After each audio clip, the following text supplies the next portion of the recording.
Claims and Sustains, a CIFAR government contracts podcast. I'm Amy Hong, and I'm joined by Sarah Barney for part 2 of our Buy American series, where we are talking about the Buy American Act itself, the OG domestic sourcing regime. I know, in case you've been waiting on like pins and needles for part 2, yeah, all the burning questions can now Here be answered. So what are we going to talk about today? So today we are going to do a recap of when the Buy American Act applies, but we're also going to get into what makes something a domestic product and what constitutes as being manufactured in the United States under the Act. And then, because DoD can't help itself, we will touch on how DoD does things a little bit differently when it comes to the Buy American Act. Well, that sounds great.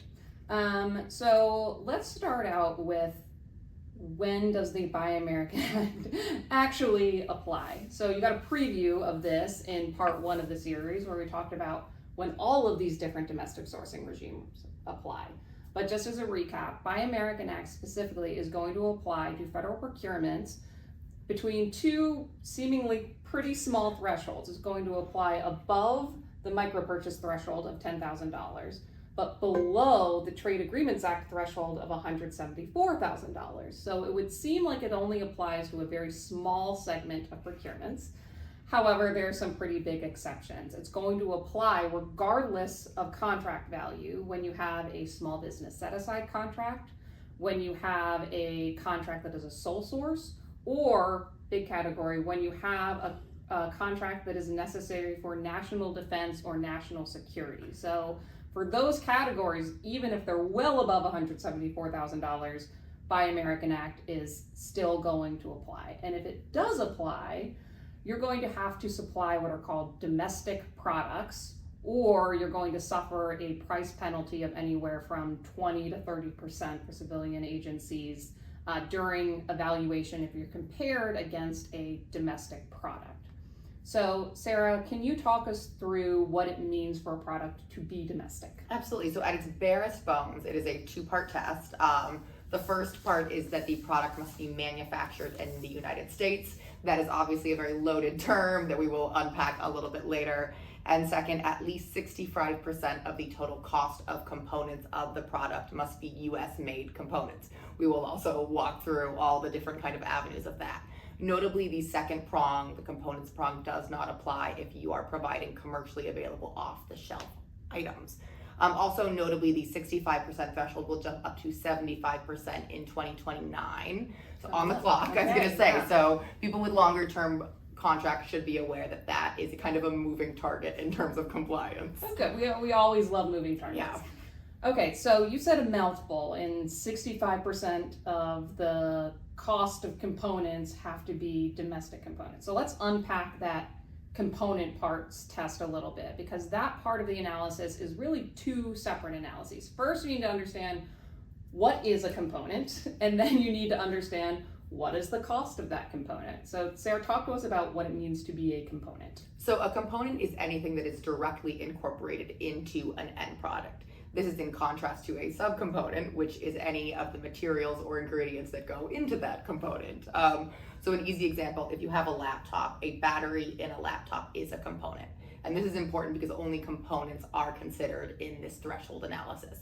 So you would consider the percentage cost of the battery in the laptop analysis. However, the lithium in the battery that goes into the laptop is a subcomponent. So you would not have to consider the lithium in your threshold analysis. Got it. So we would consider the cost of the battery as a whole, not the different subcomponents like the lithium of the battery. Exactly. To the extent that contractors are being thrown a bone at all. You don't have to hunt down your like niche components, subcomponents of each component. Yes. And because I'm a simple person, the analogy I usually use is, if you have a bicycle that's your end product and the wheel is a component, you would look at the wheel, and maybe the spokes of that wheel would be a subcomponent, and the wheel itself would be a component of the end product bicycle. But I'd say, to the extent Buy American can be called simple, that's the simple part of the analysis. The other part of the analysis is the cost of the component. So actually determining how much a component costs. And there are going to be 2 different ways that you calculate that price.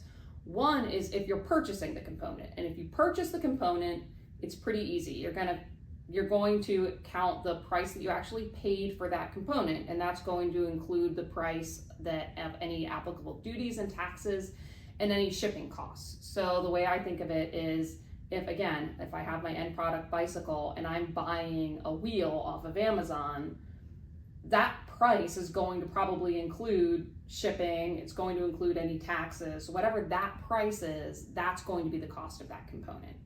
If I'm manufacturing the component, it gets a little trickier because there I'm taking the cost of the raw materials, I'm allowed to include overhead, I'm not allowed to include profit on that. So I'm really just looking at my raw materials and basically what it cost for me to make that component, along with any overhead that also applies. So we've got components, we've got how you calculate the component, whether it be your lithium battery or your bicycle wheel. I think the next big kind of nebulous category was the first prong of the test, which is something manufactured in the United States.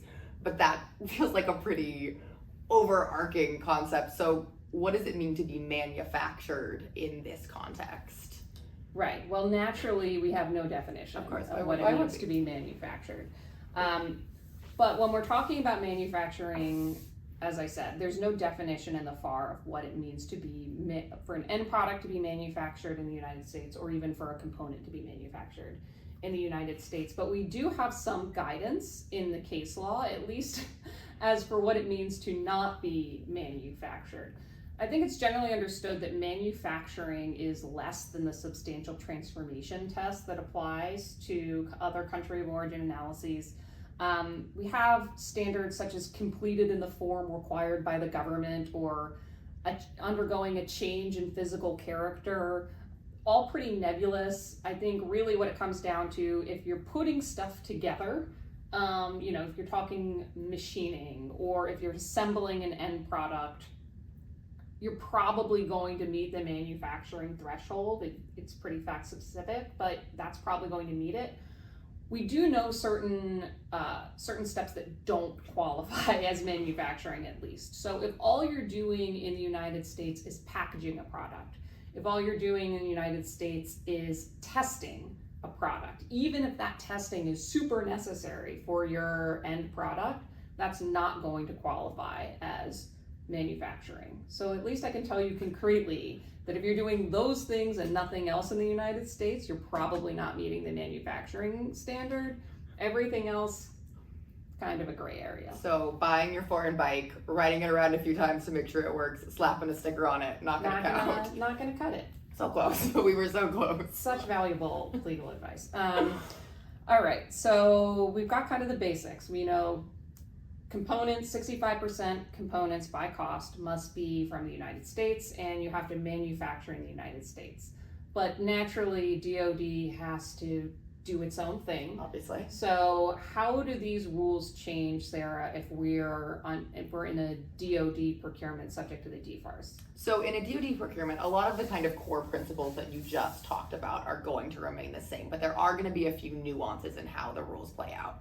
So the DoD applies a 50% price penalty under the Buy American Act, which is substantially higher than the 20 or 30% that's applied by civilian agencies. Now, this price penalty is only applied at the source selection phase, but it still can have a pretty dramatic impact on award, so something to be looking out for.